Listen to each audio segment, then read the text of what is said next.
C. Menurut Matius.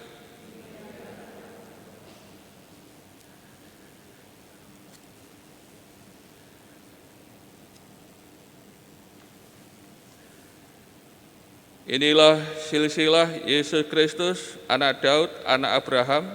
Abraham memperanakkan Ishak, Ishak memperanakkan Yakub, Yakub memperanakkan Yehuda dan saudara-saudaranya. Yehuda memperanakkan Peres dan Serah dari Tamar. Peres memperanakkan Hesron, Hesron memperanakkan Ram, Ram memperanakkan Aminadab, Aminadab memperanakkan Nahason, Nahason memperanakkan Salmon, Salmon memperanakkan Boas dari Rahab, Boas memperanakkan Obed dari Rut, Obed memperanakkan Isai, Isai memperanakkan Raja Daud, Daud memperanakkan Salomo dari istri Uria, Salomo memperanakkan Rehabiam, Rehabiam memperanakkan Abia, Abia memperanakkan Asa, Asa memperanakkan Yosafat, Yosafat memperanakkan Yoram, Yoram memperanakkan Usia, Usia memperanakkan Yotam, Yotam memperanakkan Ahaz, Ahaz memperanakkan Hizkia, Hizkia memperanakkan Manase, Manase memperanakkan Amon, Amon memperanakkan Yosia, Yosia memperanakkan Yekonya dan saudara-saudaranya pada waktu pembuangan ke Babel. Sesudah pembuangan ke Babel, Yekonya memperanakkan Sealtiel, Sealtiel memperanakkan Zerubabel, Zerubabel memperanakkan Abihud, Abihud memperanakkan Eliakim, Eliakim memperanakkan Azor, Azor memperanakkan Sadok, Sadok memperanakkan Akim, Akim memperanakkan Eliud, Eliud memperanakkan Eliasar, Eliasar memperanakkan Matan, Matan memperanakkan Yakub, Yakub memperanakkan Yusuf suami Maria yang melahirkan Yesus yang disebut Kristus. Kelahiran Yesus adalah sebagai berikut. Pada waktu Maria ibu Yesus bertunangan dengan Yusuf, ternyata Maria mengandung dari Roh Kudus sebelum mereka hidup sebagai suami istri. Karena Yusuf suaminya seorang yang tulus hati dan tidak mau mencemparkan nama istrinya di muka umum, ia bermaksud menceraikannya dengan diam-diam. Tetapi ketika Yusuf mempertimbangkan maksud itu, malaikat Tuhan nampak kepadanya dalam mimpi dan berkata, Yusuf, anak Daud, janganlah engkau takut mengambil Maria sebagai istrimu, sebab anak yang di dalam kandungannya adalah dari Roh Kudus. Maria akan melahirkan anak laki-laki, dan engkau akan menamai dia Yesus, karena dialah yang akan menyelamatkan umatnya dari dosa mereka. Hal itu terjadi supaya genaplah firman Tuhan yang dinyatakan oleh Nabi. Sesungguhnya anak darah itu akan mengandung dan melahirkan seorang anak laki-laki, dan mereka akan menamai dia Immanuel, yang berarti Allah menyertai kita. Demikianlah sabda Tuhan.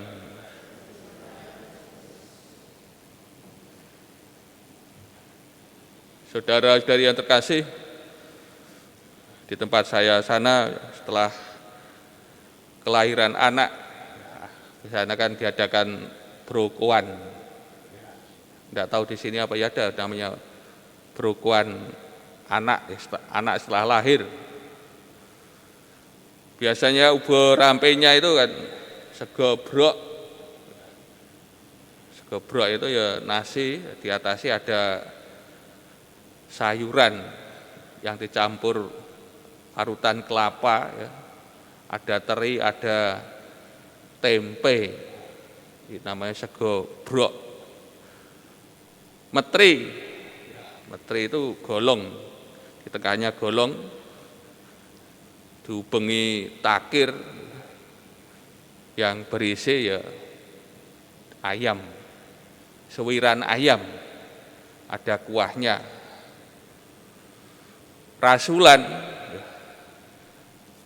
ya sego gurih, di atasnya ada tumpeng atau ingkung, ada ya, kemudian jenang merah putih.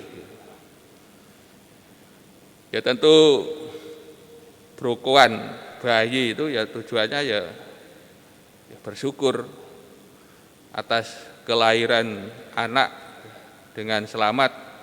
Demikian juga ibu yang melahirkan juga selamat. Diadakan brokoan ya sebagai ucapan syukur ya kepada Tuhan atas lahirnya seorang anak ya di muka bumi.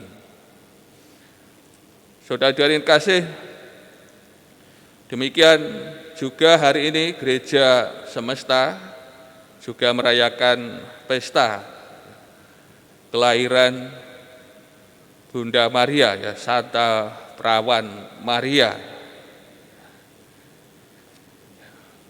Pesta ini mau menunjukkan kecintaan gereja ya kepada Bunda Maria dan juga menghormati ya, Bunda Maria yang mempunyai peranan besar dalam karya keselamatan Allah.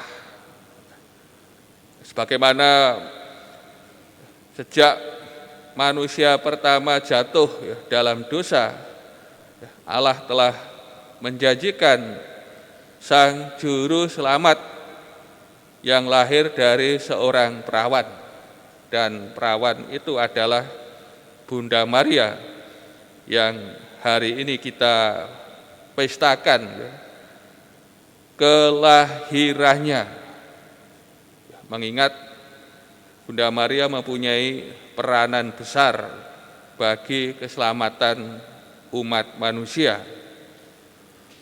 Bunda Maria sebagai keturunan Adam yang dikhususkan ya, dilindungi sejak kelahirannya sehingga lahir tanpa noda dosa.